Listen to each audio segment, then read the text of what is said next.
सर्व विरोधी पक्षाच्या प्रमुख नेत्यांनी निवडणूक आयोगाकडे बोगस मतदारांवरून तक्रार केली आणि याद्या दुरुस्त करण्याची मागणी केली।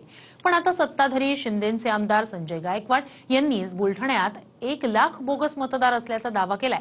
तर इकडे रोहित पवार यांनी डोनाल्ड ट्रम्प यांचं बोगस आधार कार्ड कसं ऑनलाईन बनवता येतं हे दाखवलं। पाहूया। जे खजाने आमची पडली त्याला कारण सुद्धा हे बोगस मतदान त्या ठिकाणचं आहे। जवळपास लाखाच्या जवळपास अशी संख्या असेल। कधी काढणार ते लोक? बनावट मतदार नोंदणीवरून विरोधक निवडणूक आयोगात गेले असतानाच सत्ताधारी शिंदेचेच आमदार संजय गायकवाड यांनी बुलढाणा शहरात 5,000 बोगस नावं तर जिल्ह्यात 1,00,000 बोगस मतदार असल्याचा दावा करून खळबळ उडवून दिली। निवडणूक आयोग ही नावं कधी काढणार असा सवाल गायकवाड यांनी केलाय। काही नगरसेवकांनी निवडून येण्याकरता गेल्या 5-10 वर्षामध्ये अगदी संभाजीनगर पासून बाहेरच्या जिल्ह्यातून या जिल्ह्यातून खेड्यापाड्यातून 4-5 हजार नावं या बुलढाणा शहराच्या यादीमध्ये टाकली आणि त्याच्या वर्षावर ते वारंवार निवडून त्या ठिकाणी येतात। अगदी मागची नगराध्यक्षाची सीट जे खजाने आमची पडली त्याला कारण सुद्धा हे बोगस मतदान त्या ठिकाणचं आहे। जवळपास लाखाच्या जवळपास अशी संख्या असेल। लाखाच्या जवळपास 20-20 वर्षापासून आमच्या शहरातले अधिकारी हे शहर सोडून गेले। नावं तशीच आहेत। अनेक जण कित्येक जण मतदार यादीत 10% लोक मेलेले आहेत। ती नाव तशीच आहेत। ती कधी काढणार आहेत लोक? गायकवाड जे तिथं सत्ताधारी आमदार आहेत ते जर म्हणत असतील की बुलढाण्यामध्ये 1,00,000 लोकांची नावं वाढली असेल तर आता घरचंच आहेर सत्तेतल्या लोकांना मिळाला असं आपल्याला म्हणावं लागेल। आणि मग अशा पद्धतीने आता सत्तेतलीच लोक बोलायला लागली। मग कुठं ना कुठं तरी आम्ही जो आवाज उठवतोय तो आवाज आता सत्ताधारी लोकांच्या कानावर पण ते कशा का निवडून आलेलं का असं ना नाही। मला वाटतं शिंदे साहेब याबाबत त्या ठिकाणी संजय गायकवाडांशी बोलतील, कारण त्यांच्या पक्षाचे ते आमदार आहेत। आणि जेव्हा महायुती म्हणून आपण एकत्रित त्या ठिकाणी सरकारमध्ये आहोत त्यावेळेला पक्ष नेतृत्वाची भूमिका जी असते त्या भूमिकेला अनुसरून आपण त्या ठिकाणी बोललं पाहिजे। आणि जर नावं त्या ठिकाणी अशा प्रकारचा आक्षेप त्यांचा असेल तर त्या ठिकाणी आक्षेप घेणारी यंत्रणा आहे निवडणूक आयोगाला त्या वेळेला सांगू शकतो। सत्ताधारी पक्षातल्या आमदारांनी तरी असं बोलणं उचित आहे असं मला अजिबात वाटत नाही।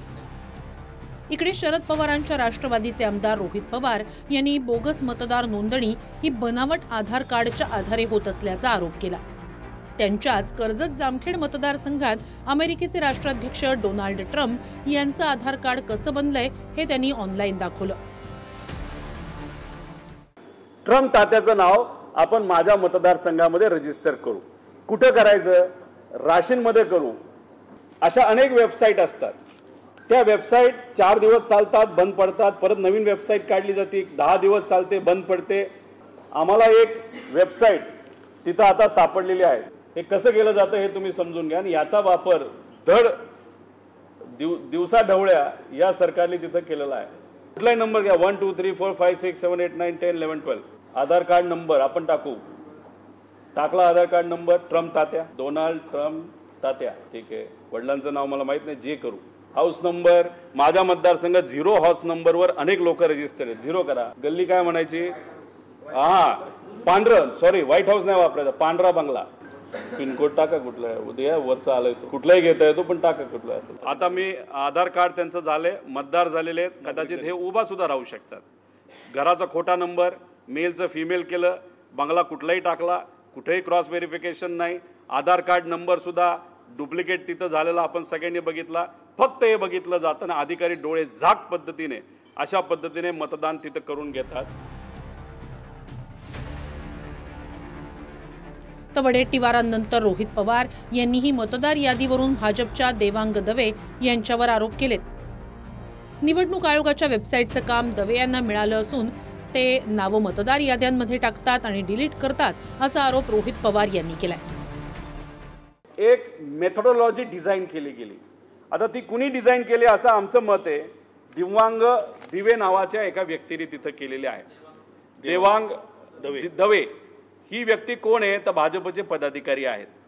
मग यांनी काय केलं तर यांनी एक मेथोडॉलॉजीचा वापर केला। किती लोकांना काढायचं, कोणाला काढायचं, कोणाला घालायचं, टोटल कोऑर्डिनेशन कसं करायचं, काय करायचं। इलेक्शन कमिशन ही स्वायत्त संस्था आहे। या स्वायत्त संस्थेचं इंटरनेट नाही तर त्यांची वेबसाईट हे हँडल करण्याची जबाबदारी कोणाला इलेक्शन कमिशन दिली तर ही दवे नावाच्या या व्यक्तीला तिथं दिलेली आहे. माझा आणि निवडणूक आयोगाचा काडीमात्राचा संबंध कधीच राहिला नाहीये. फक्त काँग्रेसला राजकारण करायचं आहे, त्यामुळे ते निवडणूक आयोगाला कशा प्रकारे आपण घेरू शकतो त्याचा हा केविलवाणा प्रयत्न आहे त्यांचा.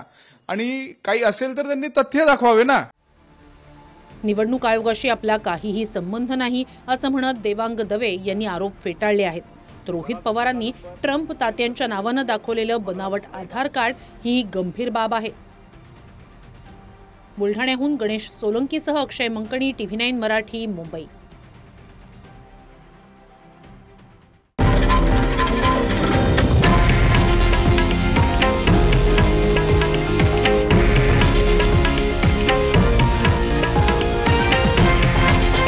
हे आहे देशातील नंबर 1 न्यूज नेटवर्क आणि आपण पाहत आहात TV9 मराठी, एकमेव.